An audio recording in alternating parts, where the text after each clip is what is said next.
Today's stream is about decision making.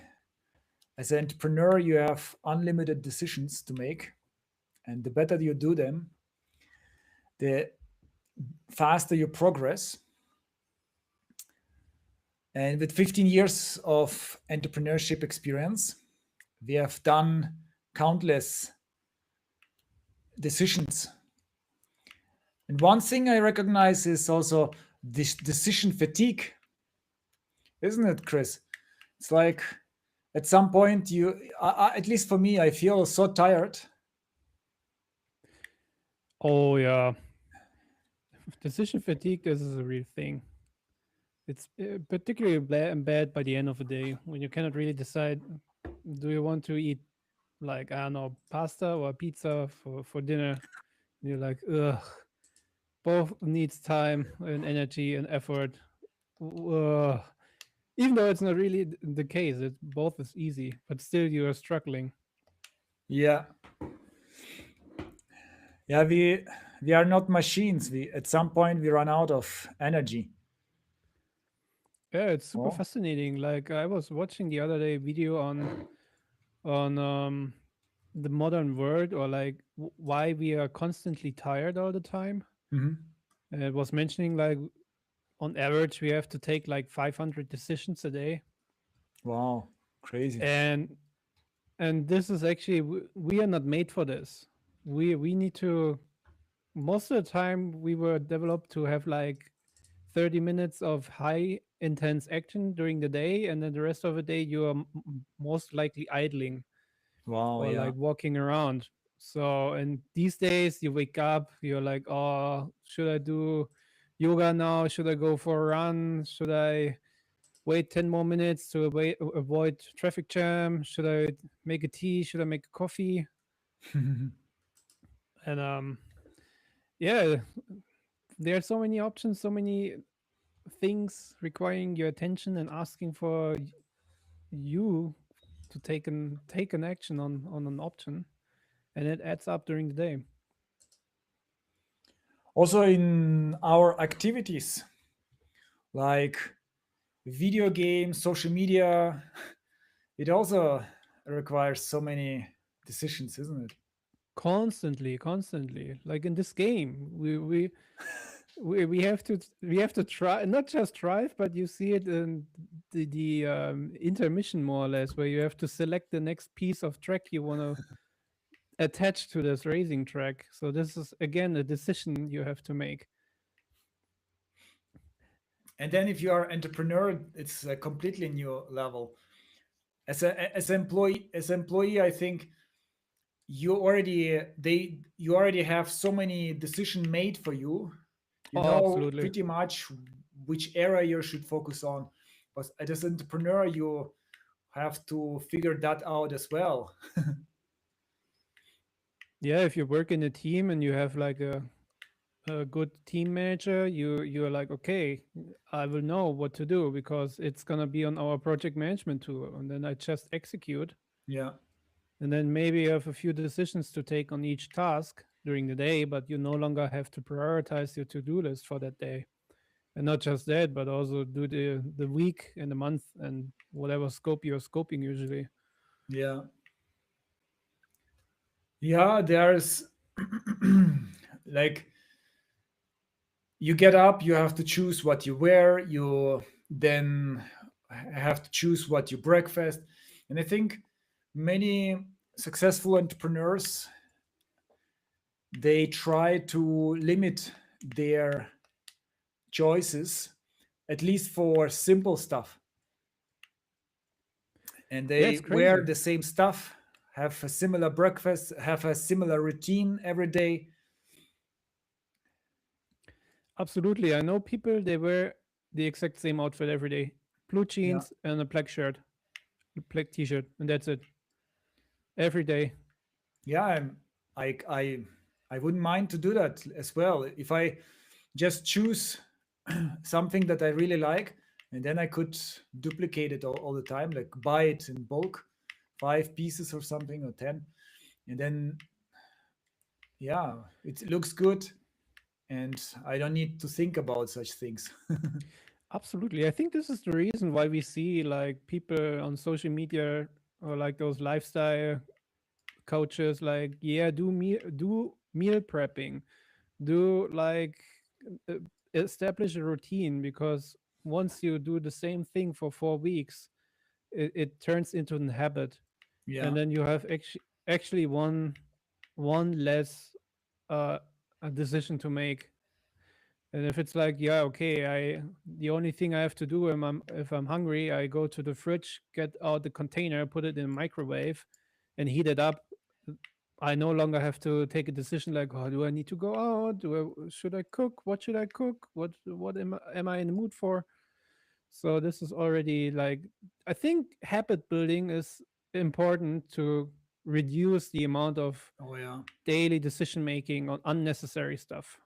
Yeah. Absolute. I in the past I didn't think about habits, about routine so positively, but now I am becoming a bigger and bigger fan because that you can be so much more effective and efficient. And as entrepreneur, you are it's like David against Goliath kind of thing. All the competitors or many competitors of yours have so many employees and you are alone or maybe in a small team and you have to accomplish so much without a big team. And how do you do it? By choosing the right things what you work on, the prioritization, but also try to make the most out of your every like of your time and energy. Oh yeah, absolutely. And energy is another thing that I realized for me how important if like how we feel, how relaxed we are, that such a has such a influence on our decision making, doesn't it? Absolutely. I think fatigue. If you're already fatigued, then you're you're not doing any better at taking the right decisions. Yeah. So yeah, I usually notice this in the morning. I'm much better coming up with like Yeah. solutions for questions or problems demanding to take a decision. Yeah, this is actually interesting. I mean, we were talking about this, the right state of mind, like when when to take decisions. What is like a good spot in your day to actually focus on things which require your input. Yeah, absolutely.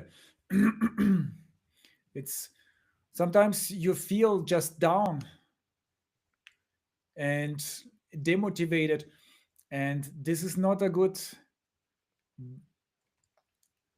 ah, that's not a good foundation for important decisions. And also I think it's important to understand what is actually important decision and what is decision that you can revert.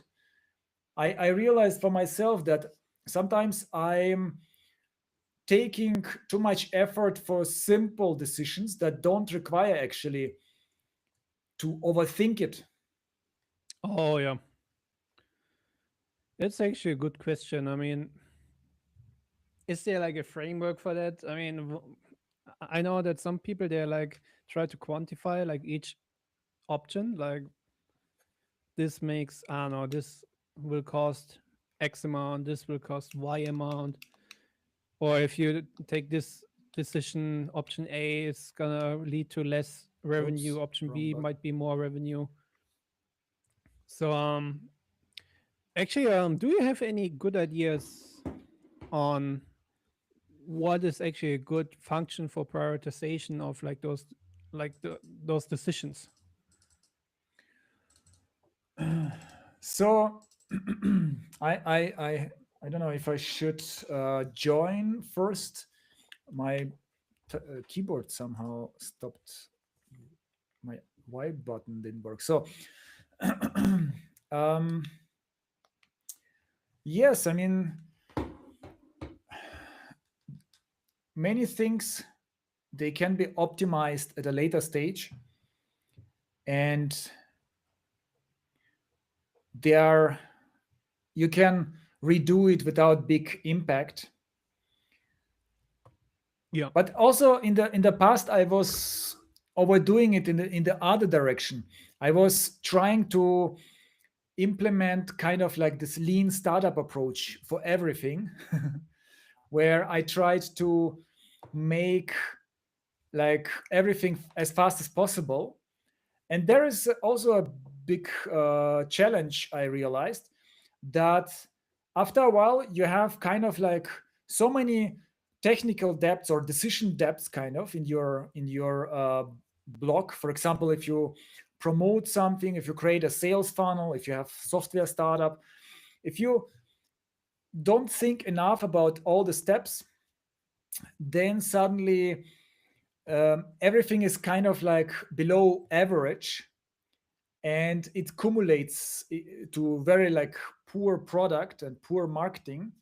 So I am experimenting nowadays with also making, so taking the time to think about the right like email, so small things sometimes, just, and not, yeah, not just doing stuff, but just sometimes not doing, just thinking about a thing.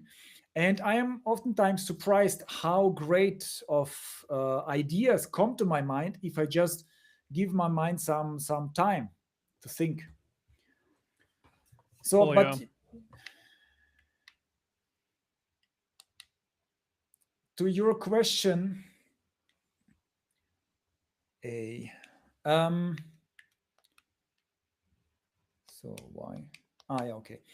So also, have you heard from Amazon founder? He also said some rule for this kind of things.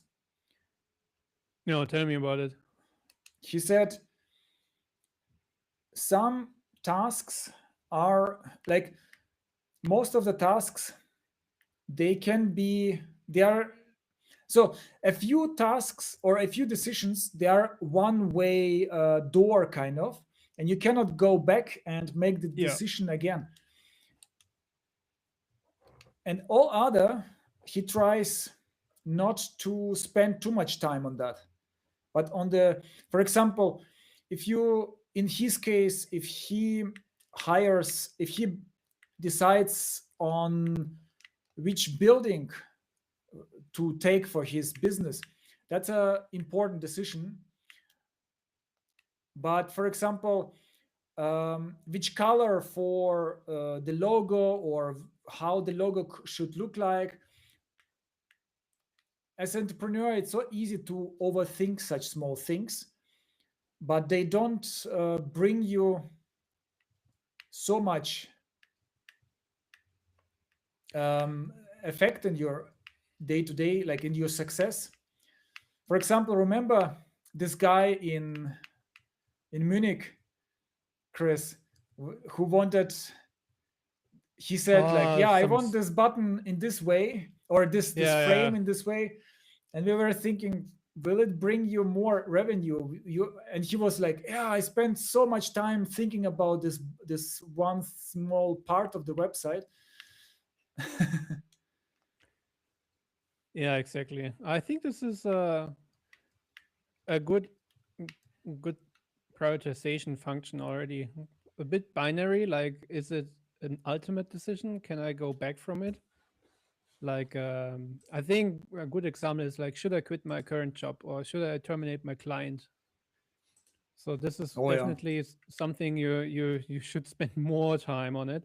But if it's like some I don't know some silly decisions like some website on like a thing you're just testing out, you don't have like a style guide yet, and then someone or you're facing the question, should I use Helvetica or should I use I don't know Open Sans, Yeah. which there's virtually no difference. But yeah, you don't. spend like awful amount of time on this. You try to cut it down. Yeah. And yeah, this is quite interesting to see because I think this is um a thing, especially like first time founders or like people who are first time get in charge of something. They start looking at everything and like, oh, I need to think so hard on this. I need to decide on that. 99% of the time it's straightforward, more or less. Like we said, it's not a one way door. Like you can go back if it was a shitty decision, you can always hit the undo button. Also, I recognize from one of our clients that there are best practices for many things, and he tried to reinvent everything himself. Oh yeah, this is not invented here syndrome. This is really big in some. I think sometimes technical people are, or like people who like challenges, like small puzzles, or like I don't know, like building, like too much building. They tend to reinvent the wheel. Yeah. I've seen this quite a lot, especially in like more technical founder. Then they start like, ah, I have this, I want to build this solution for this particular problem, because sometimes it's tempting. You're like, ah, it's like only this one thing I need to solve. It's just little. I will do it myself. And then somewhere in the back of their minds, there's also like this drive, like, oh, I can do it myself because why not? It's a quite nice challenge. And if it's getting big, I can tell like, yeah, we didn't go with something like a commodity solution. We invented it ourselves because it's better. Yeah, going back to what I was thinking about, I've seen this quite a lot, and some most of the time I'm like, no, you don't need to build another CMS. You can go get Webflow, get I don't know, Contentful, get WordPress, whatever. You want to solve an issue which has already been solved, so you do not need to completely come up with a new solution here. You just get something which is in line with your requirements, and these are like cost, is it actually fixing what I need to be fixed, maintainability, and most importantly velocity, that you get things done quite quick. Yeah. Also, I think for your internal business or for your business internally, you can also prepare so processes so you don't Yes, need to decide every single time when it's reoccurring. absolutely. For instance, this reminds me of one of the processes I've seen quite often in companies when people want to introduce or want to get a new tool because it does something better. And then oftentimes times they cannot get the tool because they need to pay for it. And especially in small companies where things are not set up yet in a good way, you go to a founder like, hey, I need your credit card because I want to sign up for, let's say, Claude. And they're like, oh, yeah, yeah, I'm in a meeting right now. Remind me in 4 hours. And then, yeah, it gets chaotic. Or then there's the counterpart like, oh, before you start buying anything, we need to discuss it, which I've also seen Yes. in companies where I'm like, why don't you establish like a threshold, like everything above $150 a month, maybe this needs approval, everything below, just don't give a fuck. I mean, this is Cool. yeah, really interesting. There was some kind of a guest who wanted to join us. Yeah, if someone is watching and wants to join us in the game, feel free to join us.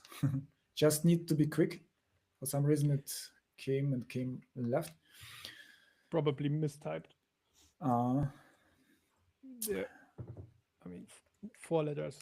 It's not that big.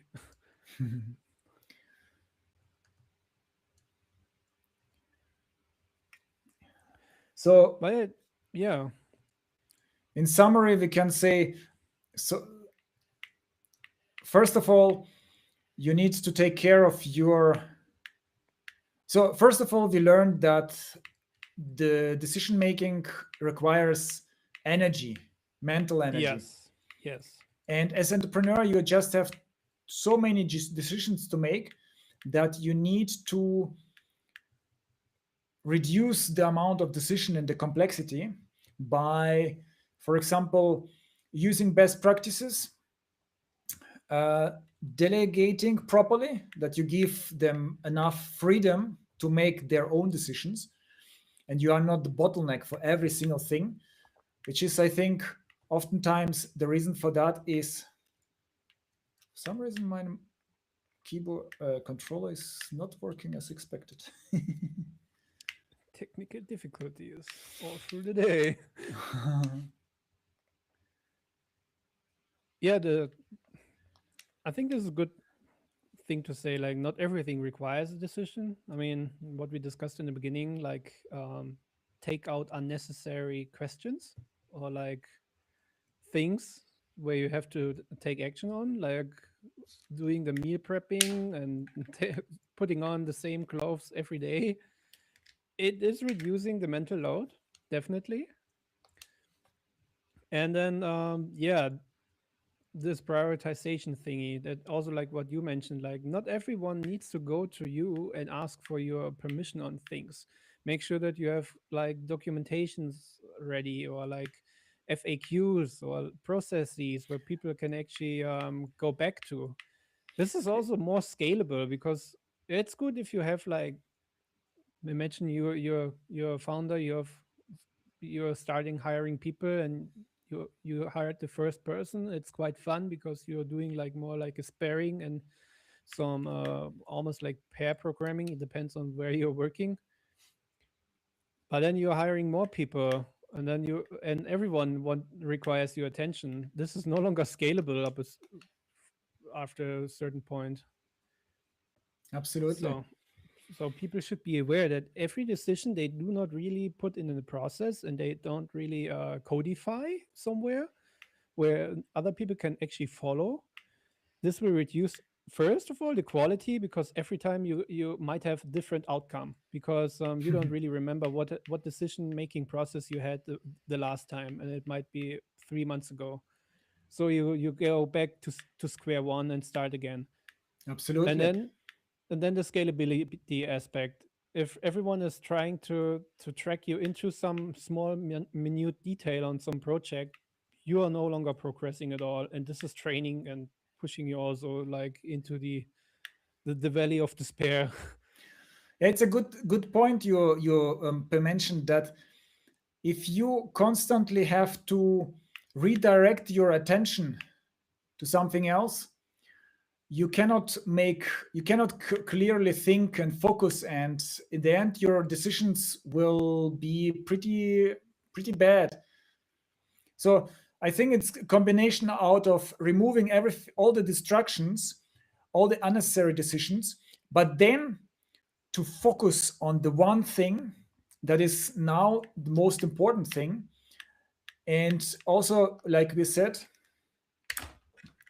to batch, we didn't say it today, but in general, we are big friends of batching certain tasks. For example, today I'm doing just video recording. Tomorrow I'm doing just maybe like brainstorming, thinking about the what I'm going to record on the next day, but not doing like 10 things at the same day and then wondering why I'm not so effective. Yeah, absolutely. The cutting down. I mean, this is an ongoing theme, I think, in our company and with our clients. We have focus and dispatching, like, because most importantly, you want to avoid context switching. Context switching is actually like a technical term from comes from how like modern computers are doing their work. And it's actually a good metaphor you can take in your real life. When you're working on project A, you have different people, different goals, different tools, and project B, again, maybe completely different people. Maybe it has nothing to do with the previous project. And going back and forth takes so much time to to get into this rhythm again. Like imagining dancing salsa, and then suddenly you're switching to heavy metal, and then 5 minutes later you're going back to I don't know, tango, which is a little bit related to salsa, but it's still not the same thing. What the hell are you doing? Yeah. So this is completely distracting. I heard once that there was a figure like whenever you have such a context switch that you are working on something else, some different task, different project, different whatever, can also be your homework. It takes 15 minutes or longer to get back in, even though you don't really realize, but it's reducing your speed and your focus and your concentration. And long story short, I noticed that I need to reduce the amount of context switches, which means Yeah. I usually um, tell clients when I'm available, when I'm not available, for what reason, so that I can actually batch my work. That I can like first 2 days of a week, I know this is client A. I'm like, okay, this is all they are using. I know they are a SaaS, they are using AWS, they are doing this, they are doing that, they are not doing that. And then the next 2 days might be a different client with a completely different tech stack and completely different business, let's say e-commerce. And then only like there's a gap in between where I can schedule some small things like catching up on social media or whatnot, which helps me to be more productive because I can then use the flexibility within one day, where I know like, okay, I can now get up, coffee, check in, see what's going on, go to my to-do list in the project management tool. Okay, these are the topics, and just execute and have one batch of things to do. And then when the day comes and goes, the next day I know, okay, different project management tool, different to-do list for that day. I feel like also you kind of program your expectations and yourself towards one thing. For example, sometimes I am so focused on I'm it's like with food, for example. Sometimes you're like, okay, I want to eat pizza soon, and then you cannot think about anything else. Like, and if you eat even really amazing stuff, you think, but I actually wanted Pizza would have been pizza. better. Yeah, and the Yeah. same it's with work as well. I think you you program yourself to think, okay, today I will work on that, Yeah. and everything is aligned. And then if you work on that, you feel like, yeah, that's exactly what I wanted. But if you don't do it, it feels like something is missing. And especially if something urgent comes in between, you feel like annoyed, kind of. So I actually didn't want to do that. And of course, it's not always possible, but at least to understand how those things work. For me, a very valuable lesson was not like to strictly divide brainstorming, like thinking, creativity, with execution. Because I had this problem in the past, that I was always like in a creative mode, Yeah. which I was proud of. Like, I come up with great ideas, but at some point, it's all about execution. Absolutely. You can be the most creative person, and you wouldn't succeed, because you if no one executes a great idea, Yeah, the idea is nothing. worthless. Yeah, Yeah. it's worth nothing. So and that's why nowadays I separate the days of creativity and execution, and Yeah. it's amazing. The effects are amazing. And then at the execution day, I have again more ideas. And in the past, I would change my execution, I would adjust my execution. For example, with videos, I would add a new thing to the video, and then I was like, damn, why is the video so complicated suddenly? There is no like path, clear path in this video. And now I realize, okay, I will have those ideas, I will just put them in a backlog for future, but not try to execute them immediately. Absolutely. I mean, I remember watch actually listening to the interesting conversation. I completely forgot this person's name, but the main takeaway was like how he approaches. I think he was a creative person, um, digital media marketing, and he was like, "Yeah, I all projects they are split in two phases.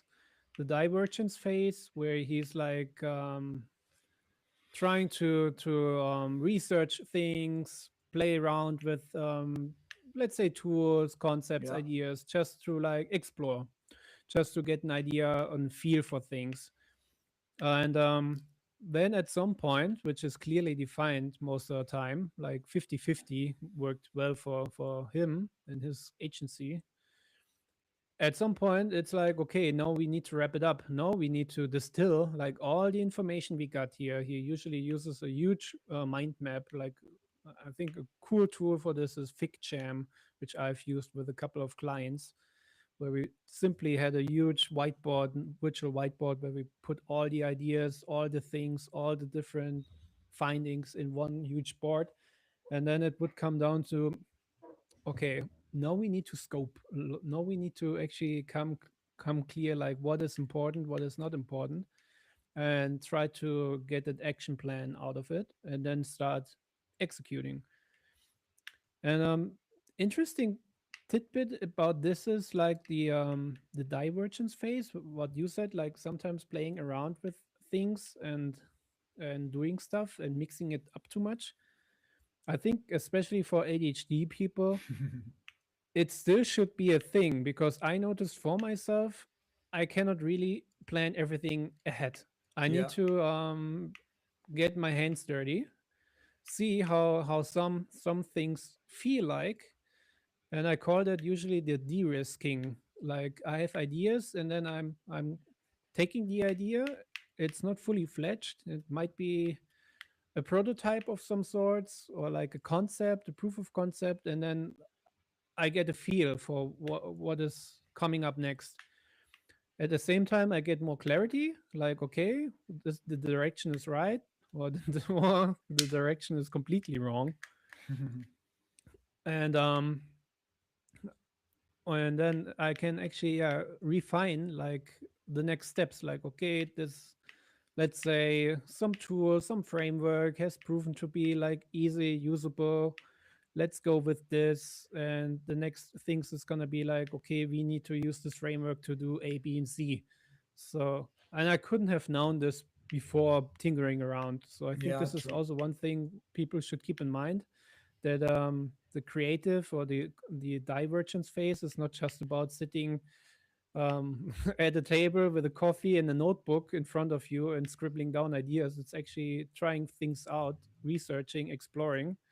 But then at some point, it comes to that point where you need to actually distill everything and see, like, okay, this was a long shot. We discard this one, or this is nice to have, like you said, like an idea drawer. I call it an idea drawer, where I put things in for future reconsideration.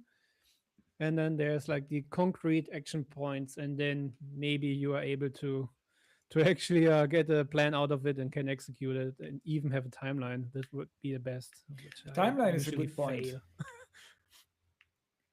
Yeah, timeline. How's it going for you? Like, I am notoriously bad at estimating things unless Oh I've yeah, definitely. done them like 20 times. But usually this is never the case. So I'm always like, we will see, or like it's done when it's done. TM. So it's really hard for me. Some people are much better at this. Yeah, for me, I also really struggle to have exact time estimate. But what I do is, what I realized is that we need to, at some point, like there is always this feeling that it can be better. We can make it even better. But at some point, it's just okay. You know what? It doesn't need to be perfect. It needs to be done at some point. Oh yeah. Otherwise, Oh, you can like do it forever. but yeah, yeah, this is an important point. Like people trying to be perfect and executing perfectly. Bad, bad trait. And this is one thing I got under control. This is quite good. Where like I know when I'm like certain things need to be doesn't they don't need to be like polished, because let's say it's a low traffic thingy or the cost is clearly not worth the expected outcome. Yeah, I like this that you mentioned certain things.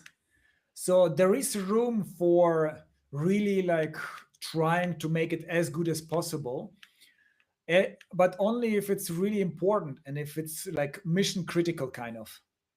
Yeah, which For brings us, example, mhm. yeah, I wanted to interject, like, which brings us back to the prioritization function, right? How to determine what is actually important and what is not important, because certain things can be anything if you cannot really define how to what is important. Yeah, absolutely. And for me, I discovered this, or for me, the principle of the one thing works amazingly. I always ask myself, what is the one thing that I need to do now so that everything else becomes easier or even unnecessary? It's from the book called The One Thing, and Yeah. it's a game changer because in the end there is always only one thing that is the most important, that has the biggest effect on your success at that stage. And if you focus always on this one thing, it changes. Like you complete that, then it's the next one thing. It becomes like a domino effect. And for me, the biggest advantage of that is that I understand that I'm progressing. Just the feeling of, before that, sometimes I had this feeling of overwhelmed with too many tasks in my to-do list. Oh yeah. And I thought, okay, if I today I can do maybe 2 3 tasks out of it, but it doesn't make much difference in my whole business. And it felt a bit frustrating at times. But now I realized, okay, I actually this one thing, that's the most important thing at the moment, and everything else can be neglected. And by the way, as entrepreneur, you have to get used to the feeling of not being able to do everything you want and all Oh your yes. tasks. There's That's a always gonna be a list of triage tasks. yes. And I have been like in the past I was struggling with that because I felt, okay, I'm working so much, and still here is a task that is been lying on my to-do list for several weeks, and here I don't I couldn't invest enough time into that particular thing, and I felt bad. But now I realized that's actually part of entrepreneurship, and it's totally acceptable not being able to do everything you have on your plate. The only important thing is just to do the most important things, because that's also what happens sometimes when you focus on your to-do list. You can work 10 hours 12 hours a week, a day, and do like 5 tasks, finish complete 5 tasks, and then still not progress because there were not Well, important tasks. And then you don't have you might have spent 2 hours on the important task, maybe even in a week, like, and then yeah, it's not how you progress the best. But if you spend more time in planning, then you can also, with fewer tasks, you can accomplish more. For example, I can give you some examples. For example, with software startups, or in general with startups, they always focus so much on the website. And the Classic. website can be important, but is it really important if you have 20 visitors a month?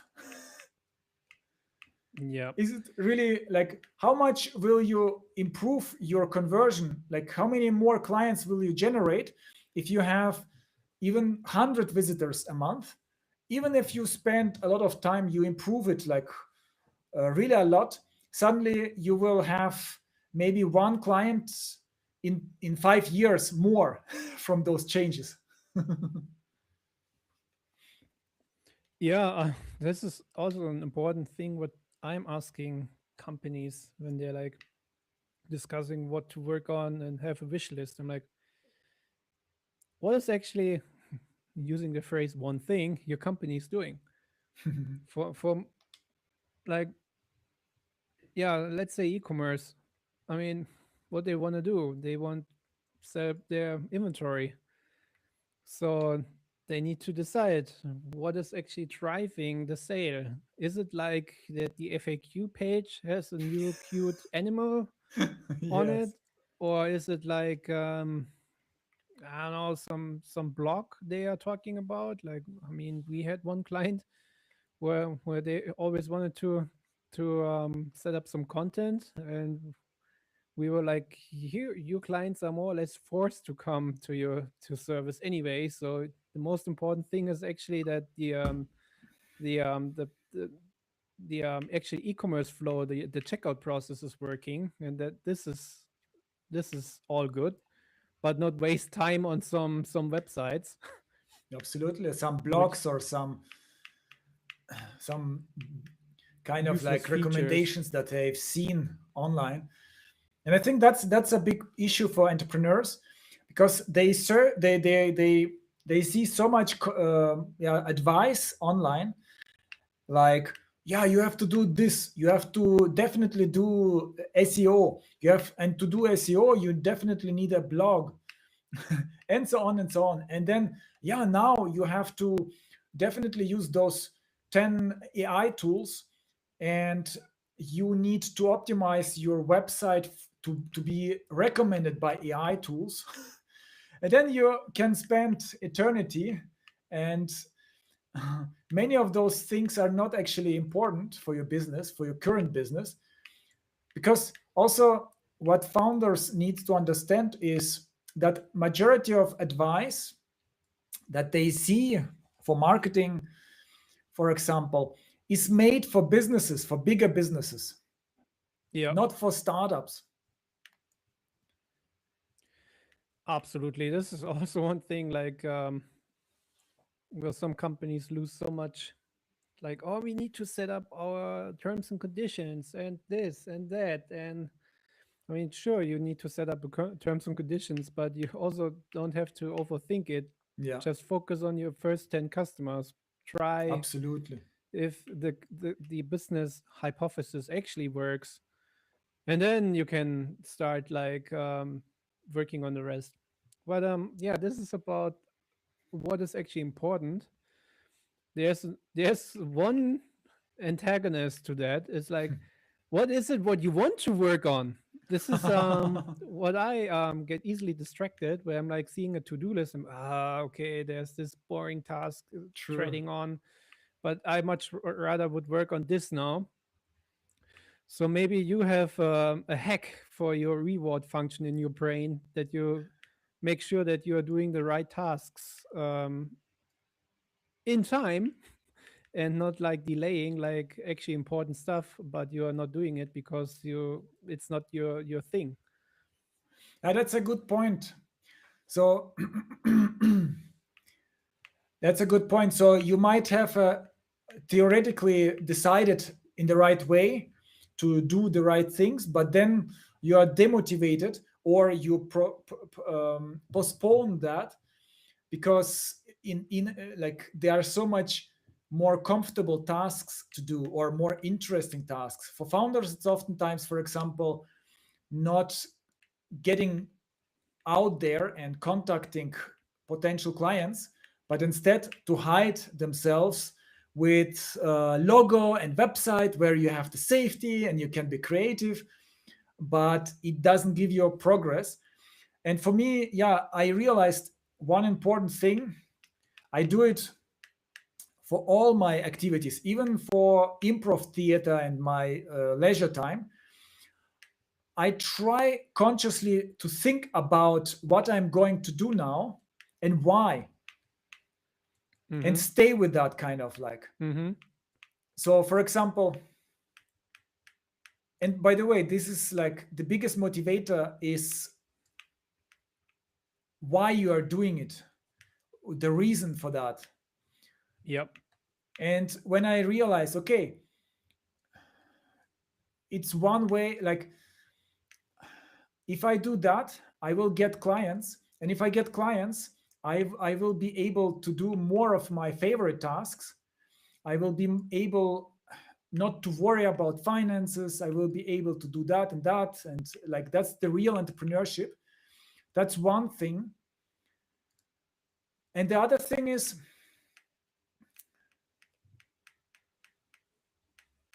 Yeah. to imagine, like, for example, I had this problem with accounting, especially in Germany. The accounting, it's very strict. And oftentimes I was like, okay, I need to find this invoice that is about like €5 or 5 to 50 euros.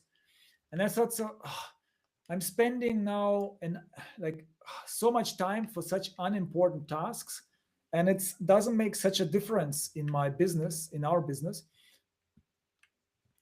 But then I reframe, like first of all, I reframed that, and I said, okay, my dream was always to be a great entrepreneur. I didn't know back then how important boring things are in being a great entrepreneur, especially Yeah. if you don't have a big team. But now I realize, and now I think, okay, if I do accounting, that means that's a that is a sign for great entrepreneurship. And and second, I sometimes, if it's really like feels unimportant, I try to imagine that it's more important, that there are bigger stakes on the line, like this $5 invoice. I imagined, what if it's if all the amounts are in millions, 5 millions, Yeah, that's a good trick. or what if I'm not doing some stupid numbers, but behind the numbers are important life or death decisions, kind of like. It sounds strange, but for example, I was thinking, okay, I am working a for military, and I am the five euros. It's not just €5. It's about like very important decisions in our, like we would transport thousands of army equipment or something, and suddenly it felt like I'm doing an important thing. Yeah. Yeah, it's a good trick. You also said like imagine thing, like imagining having already achieved certain things to give you motivation. Oh yeah, that's a good Um, point. Yeah, yeah, maybe you can dive on this one a little bit more. Like, what's the effect of that, and what's the trick? yeah, I compared my decision making when I'm in different states of mind. So for Mm-hmm. example, if I feel, if I'm annoyed that I still haven't achieved the results I wanted with my business, I act and decide so Oh. differently. I am like, or if I'm reminded on limitations that we have, like financial limitations, then I become so small, and from that position, like, so okay, so we are weak, we are in a weak position at the moment, so we should focus on risk minimation, or being or succeeding as fast as possible, like not the real dreams, following the dreams, but just to get some a little bit of money. And this is, I realized it works really badly. Like this strategy of, okay, for now, actually my strategy, like I want something else, but because of lack of money, I will try just to earn money with something that might be easier to earn, but it's less potential. And then after a couple of years, you realize, wait a moment, I took the safe path, and it didn't bring me to anything. Like I still be Yeah. struggling financially, and I don't have the potential of big like success kind of. So, but then there is like, you can imagine, at least I can imagine, that I already achieved those results, and I am not in urgent financial problems. And suddenly I felt so confident, and I made such so much better decisions. I didn't have this urge to abandon my long-term strategies just to earn a little bit quick buck, but I was relaxed, and I worked on those long-term strategies with with calmness and with much better quality, I realized. This is a good outcome. Yeah, it's also an interesting approach to give you the right mental headspace. Um, I tried to actually double check this, and I learned that actually this is a recommendation which not everyone should blindly follow, Mhm. because especially in ADHD, it can, in some flavors of ADHD, it can actually lead to a dopamine trigger already. That you go into this mindset of like, oh, I already like subconsciously you not really Mm. think like, oh, I already achieved my goals, so I can now slack a little bit off. I can play a game a little while longer, or I can do some other task now. Because the brain already is like in this, oh, we are already at this position, so here's your dopamine, you can do something else now. And then you end up sorting your priorities wrong. That's true. For me, I am I was kind of like doing a hypnosis, and it asked me, what would I do if I achieved all my financial goals? And I Mm-hmm. realized I would do the same things, but with one difference. I Like it was back then, with one difference, that I wouldn't worry about the financial situation. Yeah, So I think maybe this is like the test you have to do if some people are following or want to follow this advice. Like, yeah. imagine you already achieved your goal. You need to use this as like a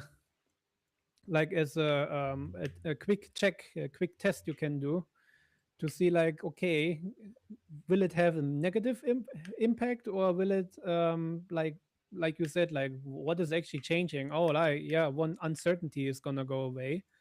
Perfect. Then you can write with this and have less worry and have a sharper focus. Yeah. But if you're then like, it's gonna be like I'm gonna be traveling first class all the time, and I'm gonna be on every party with 20 chicks and whatnot, then you likely have an already a maxed out credit card, and you're going over the limit by buying the next business class ticket, even though you should sit at home and reach out to potential clients. Yeah, that's a good point. I think it's also about testing in general why you are doing that. And for me, I've heard it so many times also from others that if the only motivation is money, to earn money, then first of all, entrepreneurship is the worst thing to do that. Not the worst, but one of the bad things. There are easier ways and much more safer ways to earn Yep. above average money, like consultant and McKinsey, for example. Climb up a career path. That's Yes, yes, it's much guaranteed money. safer because entrepreneurship, it it takes, you never know when it will lead to success, and it oftentimes takes much longer than you expect. So, and for me, I want to be success. Like for me, success in entrepreneurship means also having more freedom to do certain things. Absolutely, absolutely. It's the same for me. So, like, yeah, why am I on this career path? I have more flexibility. I've ten- potentially more interesting clients to meet and more interesting projects to work on. Every now and then, there's gonna be a change on a technology, for instance, which is keeps me interested and like on high alert, more or less. I'm pretty sure if I had like a 9 to 5 job, nothing would like be be possible of Yeah. this. Or like, okay, I have my 20 days off a year and then I can go traveling. Or like, or if I have like this flexible times to work, then maybe I can sleep a little longer, but then I have to work until 10 p.m. for sure to make up those hours. So yeah, this making decisions has so much to do with your state of mind. So that's why it's important to have the optimal goals and not just quick buck, because of course you will be demotivated and you will be, and by the way, not only you deplete your energy, not only like mental energy for making decisions, but also for being disciplined. Oh yeah, So if you do all the time, you do things that you don't want to do, you also become less disciplined with your personal life, like health. absolutely. You will do more less sport probably. You will eat more sugar stuff, unhealthy things, even like cigarettes and alcohol is more likely, chips, because at the end you are like, oh, I depleted all my energy, like all my discipline energy.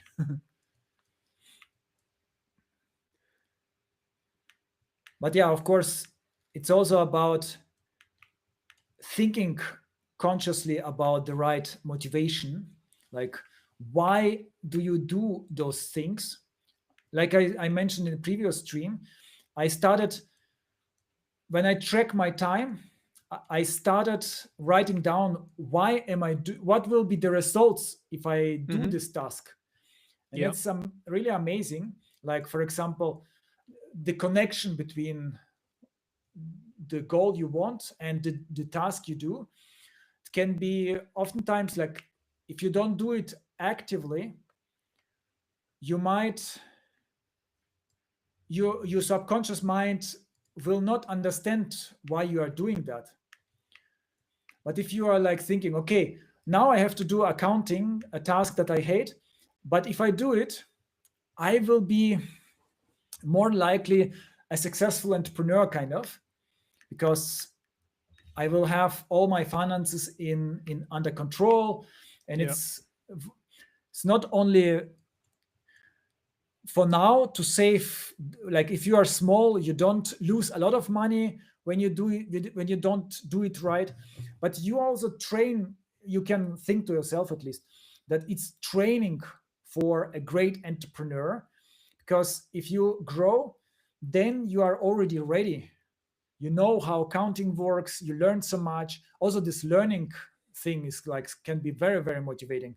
For Yeah. like for me, it's very important to learn stuff. And I'm thinking, wow, I actually it's pretty exciting to learn more about the yearly statement, how and it can have such great influences also in later on when you invest in stocks, when you understand how such yearly How does the statements, business actually work? Yeah. yeah, exactly, how the finance look like and account like in this statements and stuff. I'm always surprised to see like how many or like first time founders they cannot tell the difference between capex and opex. And I'm like, dude, you need to get your basics straight. Otherwise, Yeah, this is gonna be a very, very painful endeavor. yeah, like all those FBA, not all of them, but many of FBAs, those people who were selling stuff on Amazon, they also didn't calculate correctly, and then they were undercutting their prices. And after a while, they realized, okay, that doesn't work like that.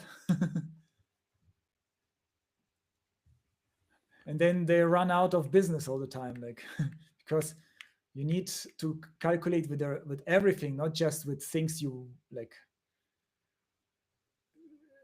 come first to your mind. But yeah, so decision making. Let's think about what else is there that improves decision making. We said if you feel relaxed, you make better decisions in the morning. For many people, at least, they make better decisions. Yep. Ah, it's me. And also the state of mind. If you are scared, if you are under pressure, you will make different decisions, which like scared decisions, which might Or if not. you're heated, yeah, not just Oh scared. yeah, true. That's a If you're good one. angry at the client, Oh angry yeah. about something which didn't work out, you always have to check in with your emotions before you take any big Wow. decision. Yes. Absolutely. And especially with clients, if you are triggered, it might not be even his fault, this client's fault. So first, try to cool down before answering immediately. If you receive a strange email and you are like, ah, if you answer in immediately in the rage, you might make decisions that you will regret. Oh yeah, most likely. And then if Yeah, you think about it, then you realize, oh, wait a moment, there is a small misunderstanding maybe. Or at least you could say, okay, let's have a meeting and let's try to figure it out what's going on here. For me, it doesn't make sense. absolutely. So yeah, um, maybe we can do a recap. Um, we need to take decisions when we are fresh minded. Like for most people, including me, it's usually in the morning where I just slept, like had a good healthy amount of sleep, which varies from person to person, and some coffee, maybe a morning run, and then it's also about checking in with the emotions. So if something is popping up like a dialogue, maybe don't press yes no, maybe press on remind me later. Oh yes, there is. So It's such a good way just to sometimes to postpone certain important decisions, not forever, but like if it happens a lot, then it's not something is wrong. But if it happens once in a while, why not? I Like mean, with videos, sometimes I think, okay, I will tomorrow. I want to record videos, and then I wake up and I'm tired, and I tell myself, okay, no, I don't feel like recording videos today. I don't have this energy. And then it's not a bad thing to postpone and to do some routine tasks and to do the more complicated task next day. Absolutely, absolutely. Yeah. Even though sometimes this is a luxury to have. Sometimes you have a strict deadline on some decisions or Yeah, some things. Then you have to take a decision. But then again, you always can say like, okay, what is a question or a decision which doesn't hurt, which is not a one-way street, which is not ultimate, so that you always can like, okay, we go with green instead of blue. We are going with the little bit buggy version live, but we have to go live now, so that you can fix things later. This is also helping like, okay, what are things which are due soon, very soon, but how can I now divide my attention properly? yeah, I can say, okay, this won't bite me if it's going wrong. Okay, yeah, let's exactly. bam, next question. And then at some, then you have like, maybe you compacted all those trivial things into like one session, and then you have the rest of the day like, okay, now the important stuff. And you can still do some hygiene, like go for a quick walk and then go back to the important stuff. Yeah, sometimes if you really need to make the decision today, then you can just also do like something like relaxing. For Yep. example, like you said, go for a walk, running. For me, hypnosis works wonders, or meditation, or journaling. It's amazing. Like yesterday, I also recognize how what how big the difference can be. Like I felt a little bit off, and then I talk with myself for like some a little bit, and then I clarified all the issues that were bothering me because I looked at them from a different perspective, and suddenly I felt so much lighter and so much better, and then I slept better, and today I felt really good and energized. So yeah, we are not roboters. We are not machines. Sometimes we are really energetic, and sometimes we are down. Yep. That's how it is. Oh, damn it. Also, one thing I realized, from from like 2013, 2012, we had those opportunities that sounded amazing at the beginning, but then Oh yes. after like a couple of nights we realized, oh, it's actually really bad. Oh yes. So sometimes Oh, your brain just needs some time to think about it, to process those things subconsciously even. absolutely. So this is now getting like the last few laps, rounds, and then Yeah, we will be this off. this is gonna be the end. We need to take the decision to call it a day.